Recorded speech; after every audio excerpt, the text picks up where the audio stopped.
El destino, ese artesano cruel que viste el luto con las telas más ásperas, había visitado a Isolda a medianoche, envuelto en el silbido helado de una llamada telefónica y el eco definitivo del metal retorcido en una carretera secundaria. A sus 29 años, Isolda no solo había perdido a su esposo, sino que había perdido la arquitectura sobre la cual se había levantado su futuro y el de sus 2 hijos, apenas pétalos de rosa contra el invierno, de 4 y 6 años. El duelo no era un sentimiento, sino una atmósfera densa que se adhería a las paredes de su pequeño apartamento rentado, asfixiando las risas infantiles y convirtiendo el aire en un vapor salado de lágrimas no derramadas. ¿Cómo se mide el peso de una vida que se rompe? ¿En la cuenta bancaria vacía, en los zapatos que los niños necesitan o en el silencio atronador que deja el hueco de un hombre que ya no regresa a casa? Ella vivía, no en el presente, sino en una perpetua neblina de lo que fue y el terror de lo que nunca será. La ciudad, otrora un tapiz vibrante de promesas y oportunidades, se había convertido en un laberinto de cemento hostil donde cada esquina gritaba la necesidad y la escasez. Su sustento, precario incluso antes del accidente, se había esfumado con la única fuente de ingresos estable. Estaba sola, enfrentándose a la implacable marea de facturas, de la educación que deseaba para sus hijos y el juicio silencioso de una sociedad que valora la estabilidad por encima de la supervivencia. Se sentía como una figura de sal, esperando la primera tormenta para disolverse por completo. El funeral de su esposo había sido un asunto sobrio y rápido, marcado por la lluvia fina que parecía lavar el color del mundo. La herencia, sin embargo, llegó con el ruido seco de la burocracia, 2 meses después, cuando la cuenta de ahorros ya estaba peligrosamente cerca del cero absoluto.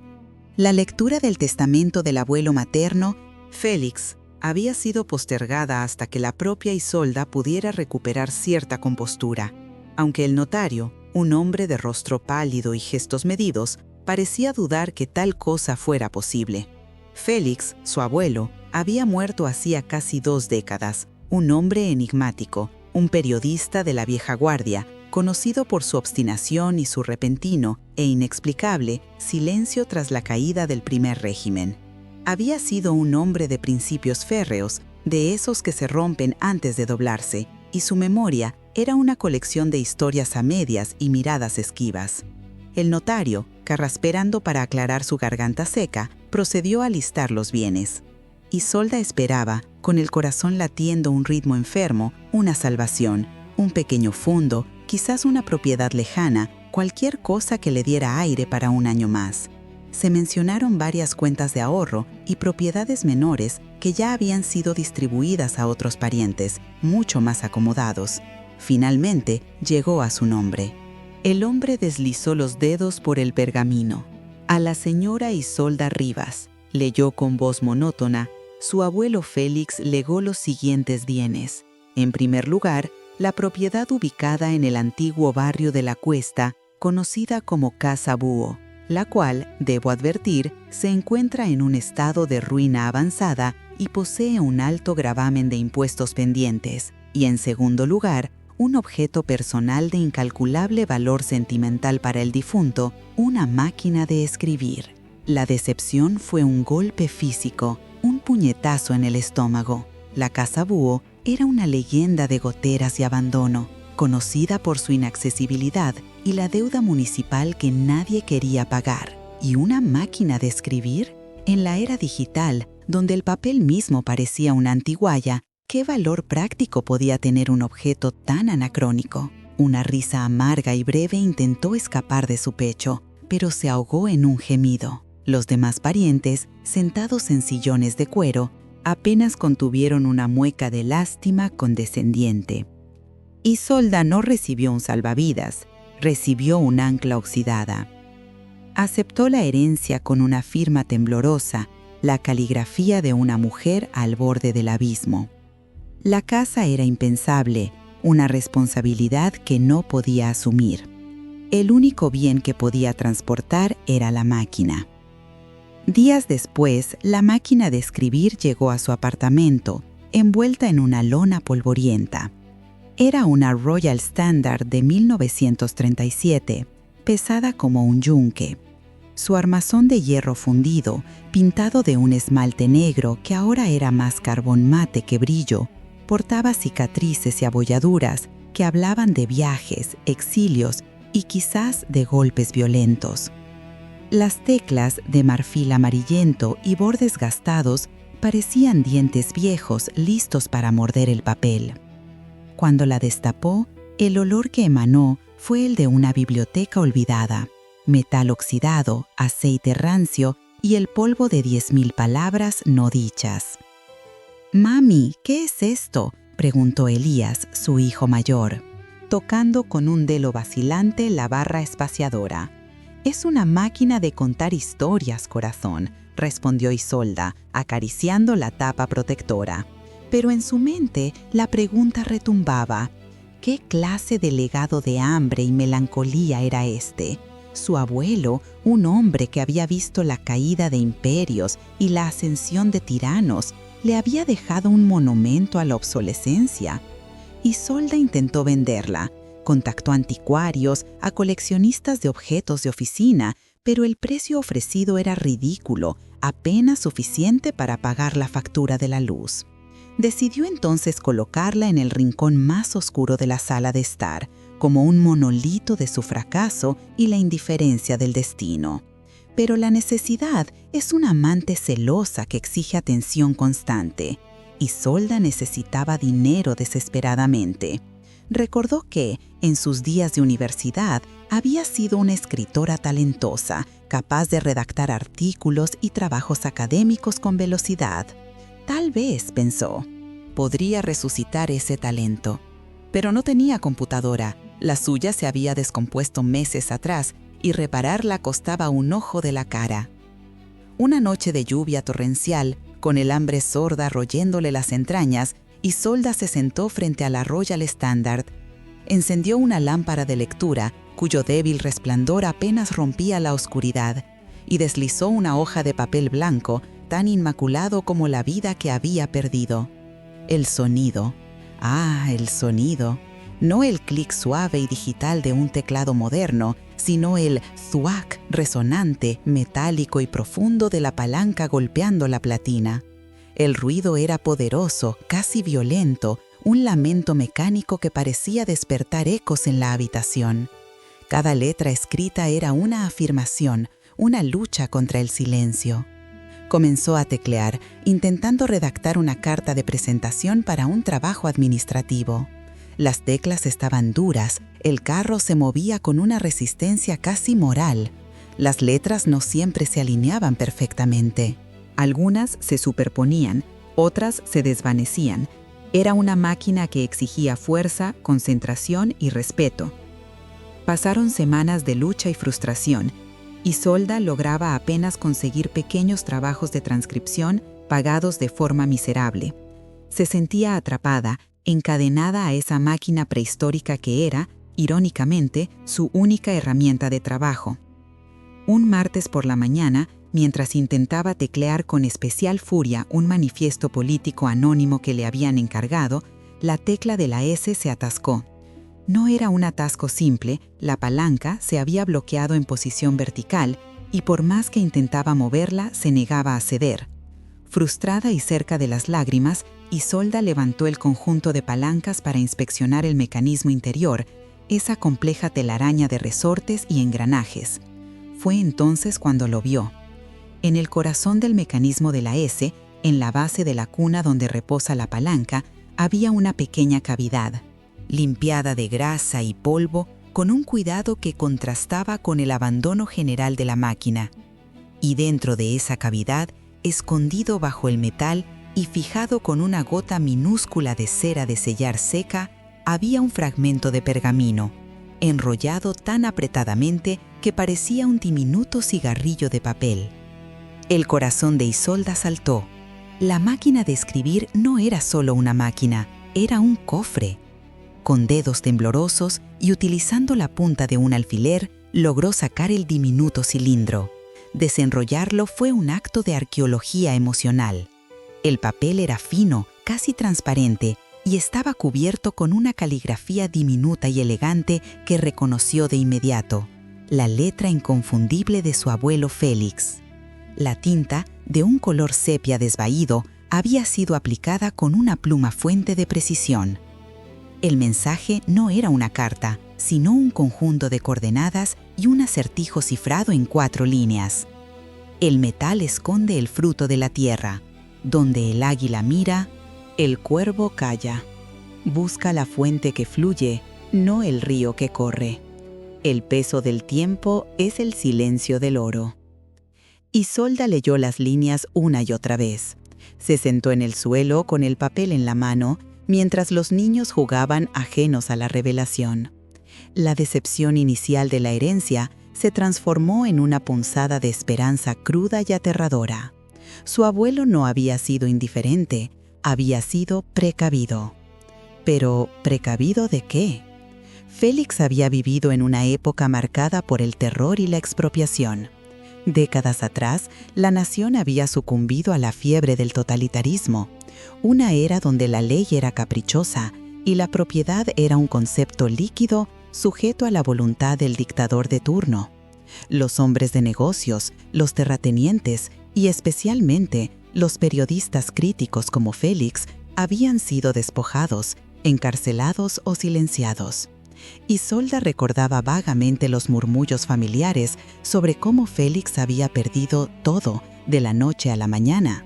Una fortuna que supuestamente provenía de la industria minera, antes de retirarse a su vida de periodista modesto. ¿Podría ser esto el regreso de ese pasado? Las coordenadas la llevaron a un sitio que no reconoció de inmediato, un lugar fuera de la ciudad, en una región montañosa, conocida por sus antiguas explotaciones de plata y cobre, clausuradas hacía medio siglo. El acertijo, sin embargo, la obligaba a pensar como su abuelo, un maestro en el arte de la metáfora periodística. El metal esconde el fruto de la tierra, esto era obvio, minería. Donde el águila mira, el cuervo calla. Esto requería contexto. El águila era un símbolo recurrente en el escudo de la familia y en el antiguo régimen. El cuervo, en cambio, era el apodo que Félix usaba para referirse a la policía secreta. El mensaje era claro, el lugar era visible, pero la verdad estaba silenciada por el miedo.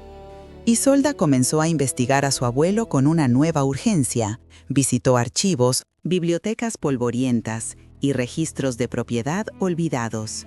Descubrió que Félix no solo había sido periodista, también había sido socio minoritario y luego mayoritario de una empresa minera que floreció justo antes de la gran expropiación de 1948. Cuando el régimen nacionalizó los activos, Félix fue uno de los muchos que, voluntariamente, cedió su participación, evitando la cárcel por un pelo. Pero Isolda encontró más. En los archivos de la Cámara de Comercio, bajo el nombre de una subsidiaria oscura, descubrió una transferencia de propiedad realizada 3 días antes de la expropiación oficial.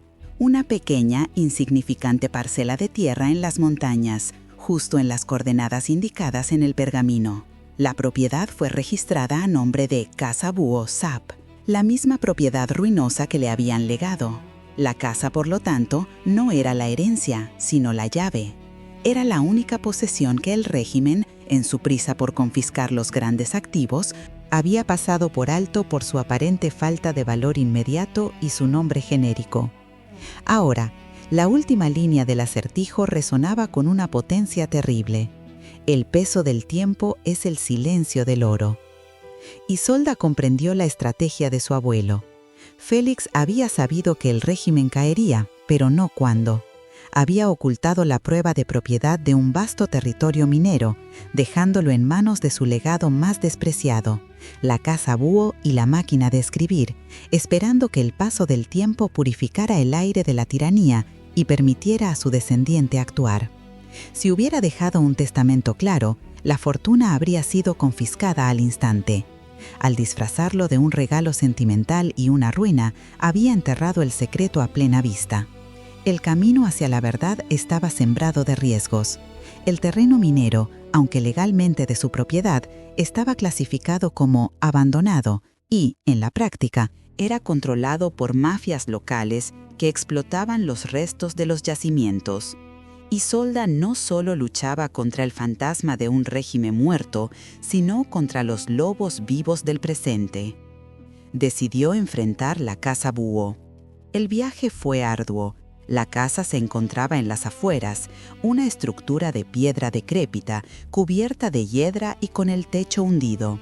Al entrar, el aire era frío y denso, cargado de moho y el olor a madera podrida. La casa era un monumento al abandono, pero en su centro, Isolda encontró lo que buscaba: la fuente que fluye, no el río que corre. No era una fuente de agua, sino la base de una vieja bomba manual de agua, en desuso, en medio del patio. Siguiendo el plano rudimentario que había encontrado en el registro de la propiedad de la Casa Búho, Isolda se dio cuenta de que la bomba marcaba el punto de entrada. Durante 3 días, ayudada por un anciano obrero de la zona que la miraba con una mezcla de curiosidad y preocupación, Isolda trabajó, cavando alrededor de la base de la bomba, luchando contra la tierra compactada y las raíces. Sus manos se llenaron de ampollas, su espalda gritaba de dolor. Se negaba a rendirse. Pensaba en sus hijos, en la injusticia que había consumido la vida de su abuelo y en la promesa de un futuro donde no tendría que temer al cartero. Finalmente, su pala golpeó algo duro. No era roca, sino metal. Desenterraron una caja de seguridad antigua, sellada y pesada, enterrada a más de 2 metros de profundidad. Abrir la caja fue el clímax de la odisea.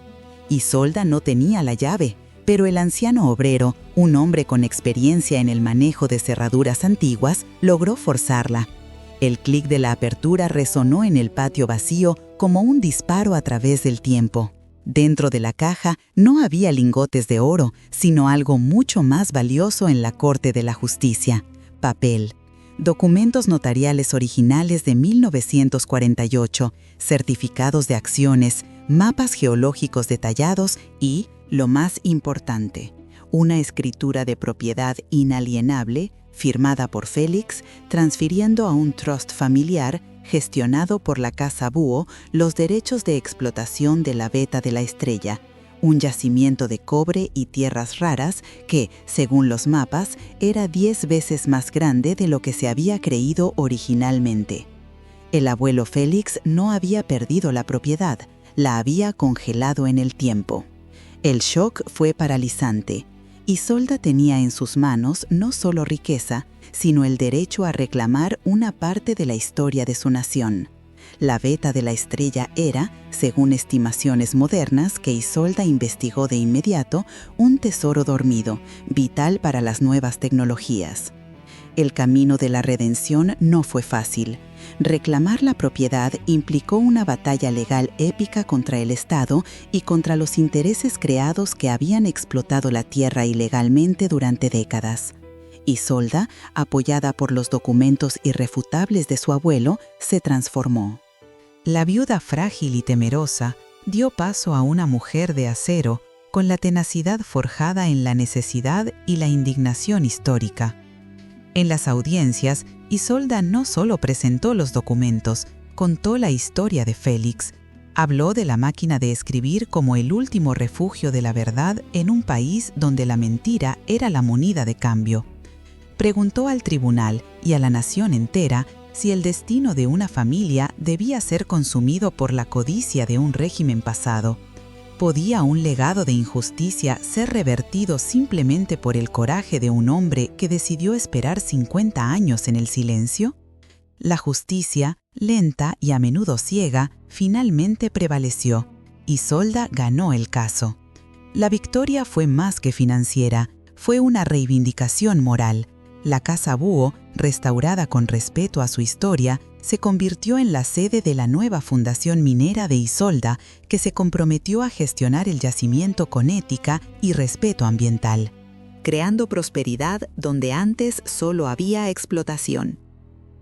La Royal Standard de 1937, la máquina de escribir que había sido vista como un insulto, fue colocada en un pedestal de caoba en la oficina de Isolda. Era la pieza central de su historia, un tótem de la resistencia. Ya no la usaba para escribir cartas de presentación, sino para documentar la historia de su familia y la historia de la injusticia.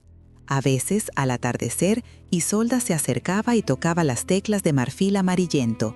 Recordaba el thwack metálico que había marcado sus días de desesperación. Entendía ahora que el regalo de su abuelo no había sido el oro, sino la instrucción. Le había enseñado que la verdad puede ser frágil como un pergamino escondido, pero si está bien protegida por la astucia y la paciencia, tiene la capacidad de sobrevivir a las tiranías, a los inviernos económicos y sobre todo al olvido. La vida de Isolda no terminó en un cuento de hadas de riqueza instantánea, sino en una narrativa de arduo trabajo y profunda responsabilidad.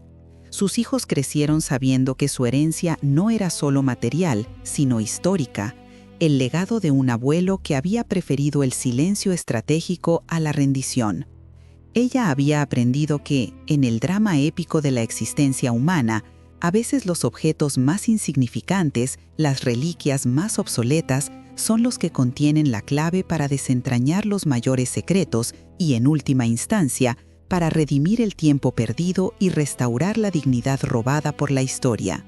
Y así, la viuda que había heredado la desesperación terminó heredando la justicia, golpe a golpe, letra a letra, sobre el yunque de hierro fundido de una máquina de escribir.